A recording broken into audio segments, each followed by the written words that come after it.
Hi ಗೆಳೆಯರೆ, ನಾನು ವಿಕ್ರಮ್. ಇಷ್ಟು ವರ್ಷ ವಿದೇಶದ ದೊಡ್ಡ ಸಿಟಿಯಲ್ಲಿ ಇದ್ದವನು ನಮ್ಮೂರ ಸಣ್ಣ ಶಾಖೆಯ ಕೆಲಸಕ್ಕೆ ಅಂತ ಇಲ್ಲಿಗೆ ಬರಬೇಕಾಯ್ತು. ಬರೀ 6 ತಿಂಗಳು ಇರೋದು ಅಂದಿದ್ರು, ಆದ್ರೆ ಇಲ್ಲಿ ಬಂದ್ಮೇಲೆ ಆದ ಒಂದ್ ಘಟನೆ ಮನಸ್ಸಲ್ಲಿ ಅಚ್ಚೊತ್ತಿ ಕೂತ್ಕೊಂಡಿದೆ. ಹೇಳ್ದೆ ಇರಕ್ಕೆ ಆಗ್ತಿಲ್ಲ. ನಾನು ಸಿಟಿಗೆ ಬಂದು ನಮ್ಮ ಫ್ಯಾಕ್ಟರಿಯ ಹಳೆಯ ಫ್ರೆಂಡ್ ಸುರೇಶ್ ಮನೆಲಿ ಇಳಿದುಕೊಂಡೆ. ಅವನು ನನ್ನ ಆತ್ಮೀಯ ಗೆಳೆಯ. ಅವನಿಗೆ ಮದುವೆಯಾಗಿ 1 ವರ್ಷ ಆಗಿತ್ತು ಅಷ್ಟೇ. ನಾನು ಬಂದಾಗ ಅವನು ತುಂಬಾ ಬ್ಯುಸಿ ಆಗಿದ್ದ. ಬೆಳಗ್ಗೆ ಹೋದ್ರೆ ರಾತ್ರಿ ಯಾವಾಗ ಬರ್ತಾನೋ ಗೊತ್ತಿಲ್ಲ, ಬಂದರೂ ಊಟ ಮಾಡೋ ಅಷ್ಟೊತ್ತಿಗೆ ಸುಸ್ತಾಗಿರುತ್ತಿದ್ದ. ಇದ್ರಿಂದ ನಾನು ಅವನ ಜೊತೆ ಮಾತಾಡೋಕೆ ಸಿಗೋದೇ ಕಮ್ಮಿ. ಆದ್ರೆ ಅವನ ಮನೆಯಲ್ಲಿ ನಾನು ನೋಡಿದ ದೃಶ್ಯ, ಅಯ್ಯೋ! ಸುರೇಶ್ ಮನೆಗೆ ಕಾಲಿಟ್ಟ ಮೊದಲ ದಿನವೇ ನಾನು ಅವಳನ್ನ ನೋಡಿದೆ. ಮಲ್ಲಿಗೆಯಂತೆ ಮೈಬಣ್ಣ, ಅರಳಿದ ತಾವರೆಯಂತೆ ಮುಖ, ಅಂದವಾದ ಕಣ್ಣುಗಳಲ್ಲಿ ಒಂದು ರೀತಿಯ ಕಾಂತಿ ಇತ್ತು. ಆದ್ರೆ ಅದರಲ್ಲೇ ಎಲ್ಲೋ ಒಂದು ಸಣ್ಣ ನೋವು ಅಡಗಿತ್ತು ಅಂತ ನನಗೆ ಅವಾಗ ಅನ್ಸಿದ್ದು ಸುಳ್ಳಲ್ಲ. ಅವಳ ಹೆಸರು ಪ್ರಿಯಾ ಅಂತ ಸುರೇಶ್ ಹೇಳಿದ. ಹೊಸ ಮದುವೆ, ಆದ್ರೆ ಅವರ ಮನೆಯಲ್ಲಿ ಹೊಸ ಜೋಡಿಯ ಆ ಸಂಭ್ರಮ, ನಗು, ಓಡಾಟ ಯಾವುದೂ ಕಾಣಿಸಲಿಲ್ಲ. ಸುರೇಶ್ ಬೆಳಗ್ಗೆ ಎದ್ದು ತನ್ನ ಆಫೀಸಿಗೆ ಹೋದರೆ ಪ್ರಿಯಾ ಮನೆಯಲ್ಲೇ ಇರುತ್ತಿದ್ದಳು. ಅವಳ ಲೋಕ ಆ 4 ಗೋಡೆಗಳ ಮಧ್ಯೆನೇ ಸೀಮಿತ ಆಗಿದ್ದಂತೆ ಇತ್ತು. ನಾನು ಅಲ್ಲಿ ಗೆಸ್ಟ್ ಅಲ್ವಾ, ಹಾಗಾಗಿ ನನ್ನ ಪಾಡಿಗೆ ನಾನು ಇರಬೇಕು ಅಂತ ನಿರ್ಧಾರ ಮಾಡಿದ್ದೆ. ಆದ್ರೆ ಕಣ್ಣು ಸುಮ್ಮನಿರಬೇಕಲ್ಲ. ಪ್ರಿಯಾ ನನ್ನ ಮುಂದೆ ಓಡಾಡುವಾಗ, ಕಾಫಿ ಕೊಡುವಾಗ, ಊಟ ಬಡಿಸುವಾಗ, ಅಯ್ಯೋ ದೇವರೇ! ಅವಳ ಮೈಕಟ್ಟು, ನಡೆದಾಡುವ ರೀತಿ, ಸೀರೆ ಉಟ್ಟಾಗ ಆ ಸೆರಗಿನಿಂದ ಕಾಣಿಸೋ ಅವಳ ಸೊಂಟದ ಬಳುಕು, ಎಲ್ಲವೂ ನನ್ನ ಮನಸ್ಸಲ್ಲಿ ಬೇರೆ ಲೋಕವನ್ನೇ ಸೃಷ್ಟಿಸುತ್ತಿತ್ತು. ವಿದೇಶದಲ್ಲಿ ಇದ್ದಾಗ ಇದೆಲ್ಲ ಕಾಮನ್ ಇತ್ತು. ಯಾರ್ ಬೇಕಾದರೂ ಸಿಕ್ತಿದ್ರು ದುಡ್ಡು ಎಸೆದ್ರೆ. ಆದ್ರೆ ಇಲ್ಲಿ ಒಂದು ಪರಿಚಯದ ಮನೆಯಲ್ಲಿ ಗೆಳೆಯನ ಹೆಂಡತಿ, ಇದೆಲ್ಲ ತಪ್ಪು ಅಂತ ಮನಸ್ಸು ಒಂದು ಕಡೆ ಹೇಳ್ತಿದ್ರು, ಕಣ್ಣು ಮತ್ತೆ ಮತ್ತೆ ಅವಳನ್ನೇ ಹುಡುಕ್ತಿತ್ತು. ಅವಳ ನಡವಳಿಕೆನ ನಾನು ಗಮನಿಸೋಕೆ ಶುರು ಮಾಡ್ದೆ. ಅವಳು ನನ್ನನ್ನ ನೇರವಾಗಿ ನೋಡೋಕೆ ಹಿಂಜರಿತಿದ್ದಳು. ಆದ್ರೆ ನಾನು ಎಲ್ಲೋ ನೋಡೋ ತರ ನಟಿಸಿದಾಗ ಅವಳು ನನ್ನನ್ನೇ ನೋಡ್ತಿದ್ದಳು ಅಂತ ನನಗೆ ಗೊತ್ತಾಗ್ತಿತ್ತು. ಆ ಕಣ್ಣುಗಳಲ್ಲಿ ಏನೋ ಒಂದು ಪ್ರಶ್ನೆ ಇತ್ತು, ಏನೋ ಒಂದು ಹಸಿವಿತ್ತು. ಅದು ಯಾವ ಹಸಿವು ಅಂತ ಅವಾಗ ನನಗೆ ಸರಿಯಾಗಿ ಗೊತ್ತಾಗ್ತಿರಲಿಲ್ಲ. ಆದ್ರೆ ಅವಳು ನನ್ನ ಮುಂದೆ ಬಂದಾಗ ಅವಳ ಉಸಿರಾಟದ ಗತಿ ಸ್ವಲ್ಪ ಬದಲಾಗ್ತಿತ್ತು ಅಂತ ನನಗೆ ಅನ್ಸುತ್ತಿತ್ತು. ಕಾಫಿ ಕಪ್ ಕೊಡುವಾಗ ಅವಳ ಬೆರಳು ನನ್ನ ಬೆರಳನ್ನೇ ಆಕಸ್ಮಿಕವಾಗಿ ಸ್ಪರ್ಶಿಸಿದಾಗ ನನಗೆ ಕರೆಂಟ್ ಶಾಕ್ ಹೊಡೆದಂಗಾಗ್ತಿತ್ತು. ಅವಳು ಬೇಗ ಕೈ ತಗೊಂಡು ಬಿಡ್ತಿದ್ಲು, ಆದ್ರೆ ಅವಳ ಕೆನ್ನೆಯಲ್ಲಿ ಒಂದು ಸಣ್ಣ ಕೆಂಪು ಬಣ್ಣ ಹರಡ್ತಾ ಇತ್ತು. ಮಧ್ಯಾಹ್ನ ಸುರೇಶ್ ಇರ್ತಿರಲಿಲ್ಲ. ನಾನು ನನ್ನ ಲ್ಯಾಪ್ಟಾಪ್ನಲ್ಲಿ ಕೆಲಸ ಮಾಡ್ತಿದ್ರೆ ಅವಳು ಮನೆಯ ಕೆಲಸ ಮಾಡ್ತಿರ್ತಿದ್ಲು. ಕಸಗುಡಿಸೋವಾಗ, ನೆಲ ಒರೆಸೋವಾಗ ಅವಳು ನನ್ನ ರೂಮ್ ಹತ್ತಿರ ಬಂದಾಗ ನನ್ನ ಗಮನವೆಲ್ಲ ಅವಳ ಮೇಲೆ ಇರ್ತಿತ್ತು. ಅವಳು ಯಾವ ರೀತಿ ನಡೀತಿದ್ದಾಳೆ, ಯಾವ ರೀತಿ ಬಗ್ತಿದ್ದಾಳೆ, ಅವಳ ಕೂದಲು ಯಾವ ರೀತಿ ಬೀಳ್ತಾ ಇದೆ, ಇದೆಲ್ಲವನ್ನೂ ಗಮನಿಸ್ತಿದ್ದೆ. ಇದೆಲ್ಲ ತಪ್ಪು ಅಂತ ಗೊತ್ತಿದ್ರೂ ಮನಸ್ಸಿನ ಮೇಲೆ ಕಂಟ್ರೋಲ್ ಇರ್ತಿರಲಿಲ್ಲ. ಅವಳ ದೇಹದ ಭಾಷೆ ತುಂಬಾ ಮೌನವಾಗಿತ್ತು, ಆದ್ರೆ ಆ ಮೌನದ ಹಿಂದೆಯೇ ಎಷ್ಟೆಲ್ಲಾ ಮಾತುಗಳು ಅಡಗಿವೆ ಅಂತ ನನಗೆ ಅನಿಸೋಕೆ ಶುರುವಾಗಿತ್ತು. ಅವಳ ನಗು ತುಂಬಾ ಅಪರೂಪವಾಗಿತ್ತು, ಆದ್ರೆ ಯಾವಾಗಾದ್ರೂ ನಾನು ಏನಾದ್ರೂ ಜೋಕ್ ಹೇಳಿದಾಗ ಅವಳು ನಕ್ಕಾಗ ಆ ನಗು ಎಷ್ಟು ಸುಂದರವಾಗಿತ್ತು ಅಂದ್ರೆ ಅದನ್ನ ಕೇಳಿದ್ರೆ ಮತ್ತೆ ಮತ್ತೆ ನಗಿಸಬೇಕು ಅಂತ ಅನ್ನಿಸ್ತಿತ್ತು. ಅವಳ ಧ್ವನಿ ತುಂಬಾ ಮೃದುವಾಗಿತ್ತು, ಆದ್ರೆ ನನ್ನ ಜೊತೆ ಮಾತಾಡುವಾಗ ಒಂದು ರೀತಿಯ ಅಳುಕು ಅದರಲ್ಲೇ ಸೇರಿರ್ತಿತ್ತು. ನಾನು ಅವಳನ್ನ ನೋಡೋ ರೀತಿ ಅವಳಿಗೆ ಗೊತ್ತಾಗ್ತಿದೆಯಾ? ನನ್ನ ಮನಸ್ಸಲ್ಲಿ ಏನಿದೆ ಅಂತ ಅವಳು ಅರ್ಥ ಮಾಡ್ಕೊಳ್ತಿದೆಯಾ ಅಂತ ಯೋಚನೆ ಮಾಡ್ತಿದ್ದೆ. ಅವಳು ನನ್ನನ್ನೇ ನೋಡಿ ನಗಿದಾಗ ನನಗೆ ಒಂಥರ ಆಗ್ತಿತ್ತು. ನನ್ನ ಮನಸ್ಸಲ್ಲಿ ಅದೆಷ್ಟೋ ವರ್ಷಗಳಿಂದ ಅಡಗಿದ್ದ ಕನಸುಗಳು ಎದ್ದು ಕೂತ್ಕೊಂಡಂತೆ ಅನಿಸ್ತಿತ್ತು.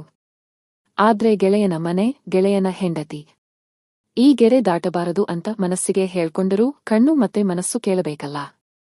6 ತಿಂಗಳು ಇಲ್ಲಿ ಇರಬೇಕು. ಈ ತರಹದ ಸುಂದರತೆ ಹತ್ತಿರದಲ್ಲೇ ಇದ್ದಾಗ ಮನಸ್ಸು ಯಾವ ತರಹ ಹದ್ದುಬಸ್ತಿನಲ್ಲಿ ಇರುತ್ತೆ ಹೇಳಿ? ಅವಳ ಕಣ್ಣುಗಳಲ್ಲಿ ಇದ್ದ ಆ ಮೌನ, ಆ ನೋವು, ಅದು ನನಗೆ ತುಂಬಾ ಕಾಡ್ತಾ ಇತ್ತು. ಏನೋ ಸರಿ ಇಲ್ಲ ಅಂತ ನನಗೆ ಅನಿಸ್ತಿತ್ತು. ನಾನು ಸುಮ್ಮನೆ ಕೂತ್ಕೊಂಡು ಅವಳನ್ನ ಗಮನಿಸ್ತಾನೇ ಇದ್ದೆ.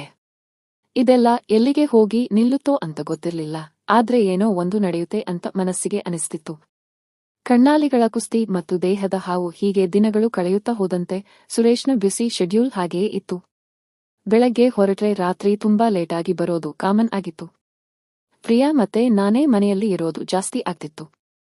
ನಾನು ನನ್ನ ಕೆಲಸ ಮಾಡ್ತಿರ್ತಿದ್ದೆ, ಅವಳು ಅವಳ ಕೆಲಸ ಮಾಡ್ತಿರ್ತಿದ್ಲು. ಆದ್ರೆ ನಮ್ಮ ನಡುವೆ ಒಂದು ಮೌನ ಸಂವಹನ ಶುರುವಾಗಿತ್ತು. ಮೊದಲೆಲ್ಲ ನನ್ನನ್ನ ನೋಡೋಕೆ ಹಿಂಜರಿತಿದ್ದ ಪ್ರಿಯಾ ಇವಾಗ ಸ್ವಲ್ಪ ಫ್ರೀಯಾಗಿ ಓಡಾಡೋಕೆ ಶುರು ಮಾಡಿದ್ದಳು. ನನ್ನ ಮುಂದೆ ಕಾಫಿ ಕೊಡುವಾಗ ಅವಳ ಸೆರಗು ನನ್ನ ಕೈಗೆ ತಾಗೋ ಹಾಗೆ ಬರುವಂತೆ ಅವಳ ನಡಿಗೆ ಇರ್ತಿತ್ತು. ಅವಳು ಬೇಕಂತಲೇ ಹಾಗೆ ಮಾಡ್ತಿದ್ದಾಳ ಅಂತ ನನಗೆ ಗೊಂದಲ ಆಗ್ತಿತ್ತು. ಆದ್ರೆ ಅವಳ ಕೆನ್ನೆ ಕೆಂಪಾಗೋದು, ಅವಳು ದಿಢೀರ್ ಅಂತ ಮುಖ ತಿರುಗಿಸೋದು ನೋಡಿದ್ರೆ ಏನೋ ಇದೆ ಅಂತ ಅರ್ಥವಾಗ್ತಿತ್ತು. ನಾನು ಆಗಾಗ ಅವಳನ್ನ ಮಾತಿಗಿಳಿಸೋಕೆ ಪ್ರಯತ್ನ ಪಡ್ತಿದ್ದೆ. ಇವತ್ತು ಏನ್ ಸ್ಪೆಷಲ್ ಅಡುಗೆ ಪ್ರಿಯಾ, ಅಥವಾ ಮನೆ ಕೆಲಸ ತುಂಬಾ ಇರುತ್ತೆ ಅಲ್ವಾ ಅಂತ ಏನಾದ್ರೂ ಕೇಳ್ತಿದ್ದೆ. ಅವಳು ಮೊದಲೆಲ್ಲ ಹೌದು ಇಲ್ಲ ಅಂತ ಒಂದೆರಡು ಪದದಲ್ಲಿ ಉತ್ತರ ಕೊಡ್ತಿದ್ಲು. ಆದ್ರೆ ನಿಧಾನವಾಗಿ ಮಾತು ಬೆಳೆಯೋಕೆ ಶುರು ಮಾಡ್ತು. ಅವಳು ತನ್ನ ದಿನಚರಿ ಬಗ್ಗೆ ಹೇಳ್ತಿದ್ಲು, ಸುರೇಶ್ ಬಗ್ಗೆ ಮಾತಾಡ್ತಿದ್ಲು. ಅವಳು ಮಾತಾಡುವಾಗ, ಸುರೇಶ್ನ ಬ್ಯುಸಿ ಲೈಫ್ ಬಗ್ಗೆ ಹೇಳುವಾಗ ಅವಳ ಕಣ್ಣಲ್ಲಿ ಒಂದು ರೀತಿಯ ಬೇಸರ ಎದ್ದು ಕಾಣಿಸ್ತಿತ್ತು. ಅದು ನನಗೆ ಅವಳ ಮನಸ್ಸಿನ ಸ್ಥಿತಿ ಏನು ಅಂತ ಹೇಳ್ತಿತ್ತು. ಅವಳು ಮಾತಾಡುವಾಗ ನಾನು ಅವಳ ಕಣ್ಣನ್ನೇ ನೋಡ್ತಿರ್ತಿದ್ದೆ. ಅವಳು ಮೊದಲೆಲ್ಲ ನನ್ನ ಕಣ್ಣು ನೋಡಿದ ತಕ್ಷಣ ಮುಖ ತಿರುಗಿಸಿ ಬಿಡ್ತಿದ್ಲು. ಆದ್ರೆ ನಿಧಾನವಾಗಿ ನನ್ನ ಕಣ್ಣನ್ನೇ ನೋಡಿ ಮಾತಾಡೋಕೆ ಶುರು ಮಾಡ್ದಳು. ಆ ಕಣ್ಣಾಲಿಗಳ ಕುಸ್ತಿಯಲ್ಲಿ ನಾವಿಬ್ಬರೂ ಗೆಲ್ಲೋಕೆ ಪ್ರಯತ್ನ ಪಡ್ತಿಲ್ಲ, ಆದ್ರೆ ನಮ್ಮೊಳಗಿನ ಏನೋ ಒಂದು ಭಾವನೆಗಳನ್ನ ಒಬ್ಬರಿಗೊಬ್ಬರು ಅರ್ಥ ಮಾಡಿಸೋಕೆ ಪ್ರಯತ್ನ ಪಟ್ಟಿದ್ದೀವಿ ಅಂತ ನನಗೆ ಅನಿಸ್ತಿತ್ತು. ನಾನು ಬೇಕಂತಲೇ ಕೆಲವು ಸಲ ನನ್ನ ಲ್ಯಾಪ್ಟಾಪ್ನಲ್ಲಿ ಕೆಲಸ ಮಾಡ್ತಾ ಅವಳು ಬರುವಾಗ ನಾನು ಬಾಗಿಲಿಗೆ ಹತ್ತಿರದಲ್ಲಿ ಕೂತ್ಕೊಳ್ತಿದ್ದೆ. ಅವಳು ಹೋಗುವಾಗ ನನ್ನ ಅಕ್ಕಪಕ್ಕದಲ್ಲೇ ಹೋಗಬೇಕಿತ್ತು. ಆವಾಗ ಅವಳ ಮೈಯ ವಾಸನೆ, ಅವಳ ಉಸಿರು ನನಗೆ ಒಂಥರ ಫೀಲ್ ಆಗ್ತಿತ್ತು. ಅವಳು ಹೋಗುವಾಗ ಅವಳ ಬೆನ್ನು, ಅವಳ ನಡು, ಹಾವು ಹೀಗೆ ಬಳುಕಿದ ಹಾಗೆ ಇರ್ತಿತ್ತು. ಆ ನಡೆ ನನಗೇನೋ ಹೇಳುತ್ತಿತ್ತು. ಅವಳು ನನ್ನ ಗಮನಿಸ್ತಿದ್ದಾಳೆ, ನನ್ನ ಅಸ್ತಿತ್ವ ಅವಳಿಗೆ ಗೊತ್ತಾಗ್ತಿದೆ ಅಂತ ಆ ನಡೆ ಹೇಳ್ತಿದ್ಲು. ನಾನು ಅವಾಗ ಅವಳನ್ನೇ ನೋಡ್ತಾ ಕೂತ್ಕೊಳ್ಳೋಕೆ ಆಗ್ತಿರ್ಲಿಲ್ಲ, ಆದ್ರೆ ನನ್ನ ಮನಸ್ಸು ಮತ್ತೆ ಕಣ್ಣು ಅವಳನ್ನೇ ಫಾಲೋ ಮಾಡ್ತಿತ್ತು. ಒಂದು ಸಲ ನಾನು ಸೋಫಾದಲ್ಲಿ ಕೂತು ಟಿವಿ ನೋಡ್ತಿದ್ದೆ. ಅವಳು ಹತ್ತಿರದಲ್ಲೇ ನೆಲ ಒರೆಸ್ತಾ ಇದ್ಲು. ಅವಳು ನನ್ನ ಹತ್ತಿರ ಬಂದಾಗ ನಾನು ಕಾಲು ಮಡಚಿ ಕೂತ್ಕೊಂಡೆ. ಅವಳು ನನ್ನ ಪಕ್ಕದಲ್ಲೇ ನೆಲ ಒರೆಸ್ತಾಳೆ ಅಂತ ನನಗೆ ಗೊತ್ತಿತ್ತು. ಅವಳು ಒರೆಸುವಾಗ ಅವಳ ಕೈ ನನ್ನ ಕಾಲಿಗೆ ತುಂಬಾ ಹತ್ತಿರದಲ್ಲಿ ಬರ್ತಿತ್ತು. ಬೇಕಂತಲೇ ಅವಳ ಕೈ ನನ್ನ ಕಾಲಿಗೆ ತಾಗೋ ಹಾಗೆ ಒರೆಸ್ತಾಳ ಅಂತ ನನಗೆ ಕಾಯುತ್ತಿದ್ದೆ. ಒಂದು ಸಲ ಹೌದು, ಅವಳ ಕೈ ನನ್ನ ಕಾಲಿಗೆ ತಾಗಿತು. ಒಂದು ಕ್ಷಣ ಇಬ್ಬರು ನಿಶ್ಚಲವಾದ್ವಿ. ನಾನು ಅವಳ ಮುಖ ನೋಡ್ದೆ. ಅವಳು ಕೆಳಗೆ ನೋಡ್ತಿದ್ಲು, ಆದ್ರೆ ಅವಳ ಕಣ್ಣಲ್ಲಿ ಒಂದು ರೀತಿಯ ತುಂಟ ನಗು ಇತ್ತು ಅಂತ ನನಗೆ ಅನಿಸ್ತು. ಅವಳು ಏನೂ ಮಾತಾಡ್ದೆ ತನ್ನ ಕೆಲಸ ಮುಂದುವರೆಸಿದ್ಲು, ಆದ್ರೆ ಆ ಒಂದು ಸಣ್ಣ ಸ್ಪರ್ಶ, ಅದು ಇಡೀ ವಾತಾವರಣವನ್ನೇ ಬದಲಾಯಿಸಿ ಬಿಟ್ಟಿತ್ತು. ನಾನು ಅವಳನ್ನ ಹೊಗಳೋಕೆ ಶುರು ಮಾಡ್ದೆ, ಆದ್ರೆ ಅದು ನೇರ ಹೊಗಳಿಕೆ ಅಲ್ಲ. ಪ್ರಿಯಾ, ನೀವು ಮಾಡೋ ಅಡುಗೆ ತುಂಬಾ ಚೆನ್ನಾಗಿರುತ್ತೆ. ಸುರೇಶ್ ತುಂಬಾ ಲಕ್ಕೀಯೆ ಅಂತ ಏನಾದ್ರೂ ಹೇಳ್ತಿದ್ದೆ. ಅವಳು ಮುಗುಳ್ನಕ್ಕೂ ಸುಮ್ಮನಾಗ್ತಿದ್ಲು. ಆ ಮುಗುಳ್ನಗು ಅದು ನನಗಾಗಿ ಕೊಟ್ಟಂತಹ ನಗು ಅಂತ ನನಗೆ ಅನಿಸ್ತಿತ್ತು. ಅವಳ ಕಣ್ಣುಗಳಲ್ಲಿ ಹಸಿವು ಜಾಸ್ತಿ ಆಗ್ತಿದೆ ಅಂತ ನನಗೆ ಅರ್ಥ ಆಗ್ತಿತ್ತು. ಅದು ಕೇವಲ ಹೊಟ್ಟೆಯ ಹಸಿವು ಅಲ್ಲ, ಮನಸ್ಸಿನ ಹಸಿವು, ದೇಹದ ಹಸಿವು ಅಂತ ನನಗೆ ಸ್ಪಷ್ಟವಾಗ್ತಾ ಇತ್ತು. ನಾನು ಒಬ್ಬಂಟಿ, ಅವಳು ಕೂಡ ಇದ್ದು ಇಲ್ಲದಂತೆ ಒಬ್ಬಂಟಿ. ಈ ಪರಿಸ್ಥಿತಿ ನಮ್ಮಿಬ್ಬರನ್ನ ಒಬ್ಬರಿಗೊಬ್ಬರು ಹತ್ತಿರ ಮಾಡ್ತಿದೆ ಅಂತ ನನಗೆ ಗೊತ್ತಾಗ್ತಿತ್ತು. ಸಮಯಕ್ಕಾಗಿ ಕಾಯ್ತಿದ್ದೆ.